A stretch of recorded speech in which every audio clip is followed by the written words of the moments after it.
Bienvenue dans la présentation de cette application qui s'appelle Learning Apps et qui est en ligne, donc utilisable sur smartphone, tablette, ordinateur. Donc dans la recherche ici, on peut taper un thème, sinon d'en découvrir des applis.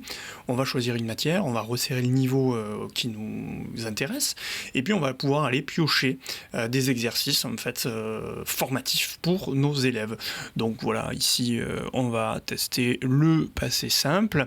Donc là par exemple ce jeu, il s'agit de choisir la bonne personne et y associer la bonne conjugaison. Donc voilà, je m'en sors à peu près bien pour l'instant. Et donc voilà, lorsque c'est faux, on aura une information. Donc on est là vraiment dans l'exercice de mécanisation qui correspondrait à la phase d'apprentissage justement où l'élève a déjà quelques bases et où il s'agit de mécaniser. Alors ensuite, si par exemple on change de matière, pour vous montrer un petit peu la diversité de tout ce que l'on peut y trouver, on va aller par exemple en histoire.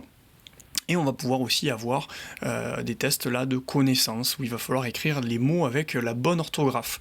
Donc on est toujours là tout à l'heure pour la conjugaison, c'est un petit peu de connaissance et de la pratique. Là ici c'est vraiment de la connaissance pure avec la bonne orthographe. Donc il faut écrire le bon mot, puis on peut valider en bas à droite pour vérifier que c'est le bon.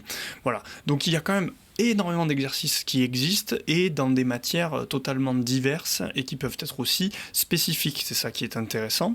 Et ce qui est intéressant également, c'est la possibilité, on va le voir un petit peu plus tard, de pouvoir facilement créer des applications soi-même.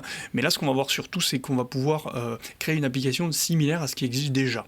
C'est-à-dire qu'on va pouvoir en fait copier le contenu d'une application, comme celle-là, ou une autre que je vais prendre dans les miennes par exemple, après, et on va pouvoir juste modifier le contenu en fait et se l'approprier et en fait recréer une application avec un contenu qui existe quasiment déjà. Donc là j'ai cherché une application en maths quand même pour vous montrer que c'est vraiment très large et dans toutes les matières différentes et qu'il y a aussi des formes d'exercices différents. Là on a plusieurs applications proposées à l'intérieur en fait d'un même contenu, c'est une matrice d'application. Donc là la consigne c'est identifier, trouver l'affirmation qui est juste et lorsque c'est bon on pourra passer à la question suivante. Donc là j'ai un petit peu de mal mais je crois que c'est celle du milieu qui est la bonne.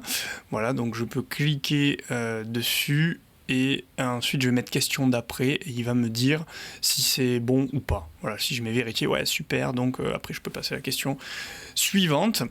Donc là je vais me connecter pour accéder en fait à mes applications que j'ai déjà créées et lorsque je clique dessus vous voyez elle s'affiche et je peux choisir de la mettre en privé ou en public donc ça permet comme ça de pas forcément partager à tout le monde mais en même temps c'est ce qui fait aussi la richesse de cette interface, donc moi je préfère les mettre en public même si elles peuvent être critiquables.